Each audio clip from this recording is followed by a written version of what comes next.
Hello दोस्तों, अगर आप भी कक्षा 12 के छात्र हैं, आपका भी फिजिक्स यानी भौतिकी का एग्जाम है तो लेकर इसका रियल प्रश्न पत्र। आपका पेपर जो है 50 नंबर का रहने वाला है। आपका विषय कोड 117 रहने वाला है। साइंस वालों के लिए बिल्कुल ओरिजिनल पेपर है। आपको समय मिला है 1 घंटा 30 मिनट। कक्षा 12वीं मासिक जुलाई 2024 के लिए यह पेपर रहने वाला है। मंथली एग्जामिनेशन जुलाई 2024 के लिए। केमिस्ट्री का भी पेपर अपलोड कर दिया है, आप लोग जाकर चैनल पर से देख सकते हैं। इस पेपर को डाउनलोड करने के लिए डिस्क्रिप्शन में लिंक मिलेगा, वहाँ से क्लिक करके आप लोग इस पेपर को डाउनलोड कर सकते हो। ठीक है, डिस्क्रिप्शन में लिंक पर क्लिक करके व्हाट्सएप चैनल, टेलीग्राम चैनल को कोई भी ज्वाइन कर सकते हो। ठीक है, और देखिए इस पेपर को अगर डाउनलोड करना हो, वहाँ से लिंक पर क्लिक करके नहीं हो रहा हो तो 62 010 82 403 व्हाट्सएप पर SMS करके बोलिएगा, हमको ग्रुप में ऐड कर देने का, तो ग्रुप में भी डाल दिए हैं, वहाँ से आप लोग कर सकते हो। चलिए बिना देरी को पेपर को सॉल्व करवाना स्टार्ट करते हैं बच्चों। देखिए 1 नंबर क्वेश्चन जो है यहाँ से स्टार्ट हो रहा है।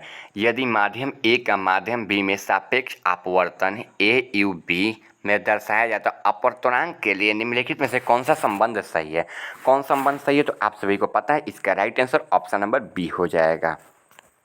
चलिए आगे क्वेश्चन देखते हैं। अपवर्तनांक यू एम, माध्यम अपवर्तनांक यू में लेंस रखा गया है। लेंस पर समानांतर किरण पुंज आवर्तित होने पर इसका किरण पुंज समानांतर रहती है। तो जैसा कि चित्र में दर्शाया गया है, तो इसका यू एम में संबंध स्थापित करना है। तो देखिए इसका right answer option number A हो जाएगा। चलिए आगे का क्वेश्चन की ओर बढ़ते हैं। आगे क्वेश्चन यहाँ पर दिया गया है, एक माध्यम का अपवर्तनांक √2 है, इसका संगत क्रांतिक कोण ज्ञात करना है। ठीक है, क्रांतिक कोण जो होता है हमेशा 45 डिग्री का होता है, और इसमें 45 डिग्री आप सभी को पता है कहाँ दिया, तो इसका right answer option number B हो जाएगा। संयुक्त सूक्ष्मदर्शी में अभिदृश्यक बनाया गया है। प्रतिबिंब होता है, प्रतिबिंब कैसा होता है तो वास्तविक और बड़ा होता है। ठीक है, और वास्तविक और बड़ा कहाँ दिया है तो देखिए ऑप्शन ए में नहीं दिया है, बी में छोटा दे दिया है, आभासी दे दिया है, लेकिन वास्तविक और बड़ा ऑप्शन डी में दिया है, तो डी आपका राइट आंसर हो जाएगा। चलिए आगे क्वेश्चन देखते हैं। आगे क्वेश्चन है, निम्नलिखित में से कौन सा संबंध सही है? कौन सा संबंध सही है? देखिए इसका राइट आंसर हो जाएगा कालांतर 2π लैम्डा इंटू 1 पथांतर, ऑप्शन सी हो जाएगा। चलिए आगे क्वेश्चन देखते हैं। गोलाकार तरंग ग्राग में उत्पन्न करने के लिए स्रोत की आकृति होती है। स्रोत की आकृति कैसी होती है तो बिंदु स्रोत होती है। ऑप्शन क्या हो जाएगा? ए राइट आंसर हो जाएगा। चलिए आगे क्वेश्चन की ओर देखते हैं। आगे क्वेश्चन, प्रकाश के रंग की जानकारी निम्नलिखित में से कौन देता है? तो प्रकाश की रंग की कौन देता है तो तरंग दैर्घ्य देता है, और तरंग दैर्घ्य कहाँ दिया है तो देखिए ऑप्शन डी में दिया है, और डी आपका राइट आंसर। आयाम तो देगा नहीं, आवृत्ति तो देगा नहीं, आवृत्ति तो हटज होता है ना, तो ये तो देगा नहीं, और प्रकाश की तरंग चाल भी नहीं देगा। ठीक है, प्रकाश कितना दूरी तय करे इसके बारे में तरंग दैर्घ्य हो जाएगा, ऑप्शन डी हो जाएगा। चलिए 8 नंबर क्वेश्चन है यहाँ पर, उत्तल लेंस के द्वारा निम्नलिखित में से कौन सा दृष्टि दोष हटाया जाता है? निकट दृष्टि दोष, दूर दृष्टि दोष, अबिंदुकता या जरा दृष्टि। तो देखिए इसका राइट आंसर क्या हो जाएगा? दूर दृष्टि दोष, ऑप्शन क्या हो जाएगा? बी हो जाएगा। चलिए आगे क्वेश्चन की ओर बढ़ते हैं। हवा में कांच के लेंस को फोकस दूरी एफ और पानी में कांच के लेंस पर की फोकस दूरी के बीच निम्नलिखित में से कौन सा संबंध सही है? संबंध देखिए तो FW बराबर 4FA, और ये कहाँ दिया? ऑप्शन सी में दिया, सी आपका राइट आंसर हो जाएगा। चलिए आगे, तरंग दैर्घ्य को बढ़ाने के साथ माध्यम अपवर्तनांक होता है, बढ़ता है, घटता है, अपवर्तित रहता है, पहले बढ़ जाता है फिर घट जाता है, ऑप्शन क्या हो जाएगा? बी राइट आंसर हो जाएगा। चलिए आगे क्वेश्चन है, विभव प्रवक्ता का एसआई मात्रक होता है। विभव प्रवक्ता का एसआई मात्रक क्या होता है? Vm के पावर -1, और Vm के पावर माइनस आप सभी को पता है कहाँ दिया जाता है? ऑप्शन डी में दिया है। इस क्वेश्चन में आपका ऑप्शन डी राइट आंसर हो जाएगा। ये बोर्ड एग्जाम में इधर उधर भी ऑप्शन आए होते हैं, ठीक है, तो आपको डायरेक्ट केवल आंसर याद करते हुए चलना है। एक बिंदु गोलीय सतह के अंदर आवेशित इतना क्यू एसआई मात्रक विद्युत फ्लक्स होता है। देखिए इसका मान का विद्युत फ्लक्स कितना हो जाएगा तो 1, जहाँ पर फ्लक्स का मान आ गया तो 1/4πε तो होगा ही। ठीक है, इसके बाद यहाँ पे इंटू है क्यू माइनस क्यू। ठीक है, बड़ा क्यू माइनस छोटा क्यू, ऑप्शन क्या हो जाएगा? डी राइट आंसर हो जाएगा। चलिए आगे देखते हैं। विद्युत क्षेत्र तीव्रता ई में रखे गए द्विध्रुव आघूर्ण पी वाले विद्युत द्विध्रुव पर लगने वाले बल आघूर्ण टाउ के लिए निम्नलिखित में से कौन सा संबंध सही है? कौन संबंध से? तो टाउ बराबर पी इंटू ई वैक्टर में। ठीक है, सभी वैक्टर में रहेगा, ऑप्शन क्या हो जाएगा? बी हो जाएगा।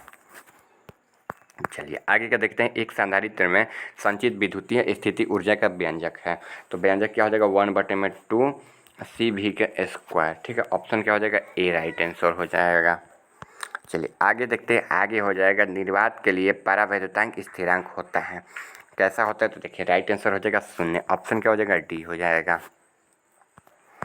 चलिए आगे है, प्रतिरोधकता का एसआई मात्रक होता है ओम, ओम मीटर, एम्पियर या ओम के पावर इनवर्स। ठीक है, इसको इनवर्स बोलते हैं, आपको ध्यान रखते हुए चलना है। ठीक है, इसको इनवर्स बोल देंगे, माइनस लग जाएगा तो क्या हो जाएगा, ओम हो जाएगा। ओम कहाँ दिया, ऑप्शन ए में दिया है।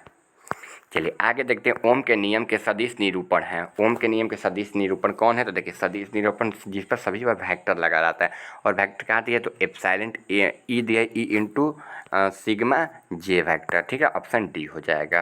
कार्बन प्रतिरोध के पीले रंग का कोड होता है, तो पीले रंग का कोड हमेशा 4 होता है, और 4 कहाँ दिया, ऑप्शन बी में दिया।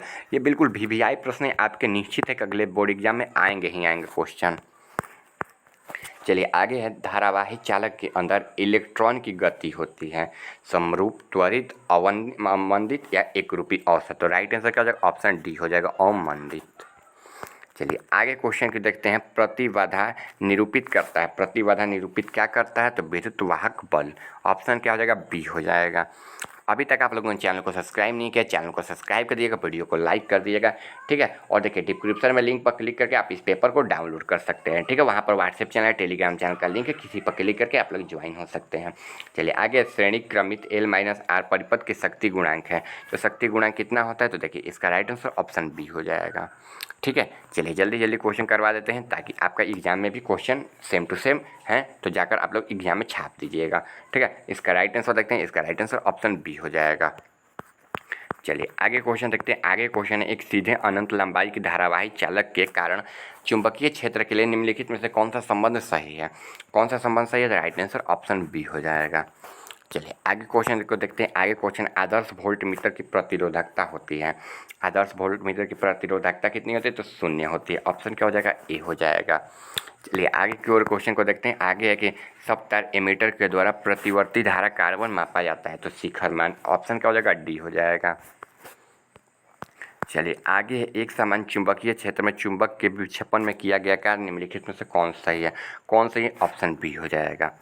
चलिए आगे की ओर क्वेश्चन की ओर बढ़ते हैं। आगे क्वेश्चन हमारे यहाँ पर दिया है 27 नंबर क्वेश्चन, चुंबकीय फ्लक्स का एसआई मात्रक ओम, वेबर, ओम मीटर या टेस्ला। देखिए चुंबकीय फ्लक्स है, देखिए फ्लक्स में ओम नहीं होता है, टेस्ला भी नहीं होता है। ठीक है, ये प्रवक्ता का मात्रक होता है, ओम मीटर भी नहीं होता है, प्रतिरोध का होता है। ठीक है, वेबर हो जाएगा। वेबर कहाँ दिया, ऑप्शन बी में दिया, बी आपका बिल्कुल 100% राइट आंसर हो जाएगा। चलिए आगे की ओर क्वेश्चन को देखते हैं। पृथ्वी के चुंबकीय ध्रुव पर नमन कोण होता है। नमन कोण हमेशा 45 डिग्री का होता है, और 45 डिग्री इसमें कहाँ दिया है, देखिए ऑप्शन सी में दिया, सी आपका राइट आंसर हो जाएगा। अभी तक आप लोगों ने चैनल को सब्सक्राइब नहीं किया, चैनल को सब्सक्राइब कर वीडियो को लाइक दे, वीडियो अपने दोस्तों के पास भी शेयर करें, ताकि उनकी भी हेल्प हो जाए। एक बहुत छोटे चुंबक में मध्य बिंदु समान दूरी पर अक्षीय और निरक्षीय स्थिति में चुंबक क्षेत्रों का अनुपात होता है, कितना होता है, तो 1:√2 होता है। 1:√2 कहाँ दिया, ऑप्शन सी में दिया है। चलिए आइए 30 नंबर क्वेश्चन की ओर बढ़ते हैं। निम्नलिखित में से किसका अस्तित्व नहीं होता है। अस्तित्व हमेशा एकल चुंबकीय ध्रुव का नहीं होता है। जब दो चुंबकीय ध्रुव होते हैं तो एक दूसरे के पास आते हैं। ठीक है, एक माइनस होगा, एक प्लस होगा, तभी तो उनका अस्तित्व होगा, नहीं तो उनका अस्तित्व होगा ही नहीं। तो एकल चुंबकीय ध्रुव का होता ही नहीं। ऑप्शन क्या हो जाएगा, बी राइट आंसर हो जाएगा। ठीक है, देखिए यहाँ तक आपका सारा क्वेश्चन हम करा दिए, जाइए एग्जाम में डायरेक्ट छाप दीजिए सारा क्वेश्चन, सारा आंसर। ठीक है, देखिए इसका सब्जेक्टिव क्वेश्चन भी चैनल पर अपलोड कर दिए, जाकर चैनल पर विजिट करके इसका सब्जेक्टिव क्वेश्चन भी देख लीजिएगा। मिलते हैं अगले वीडियो में।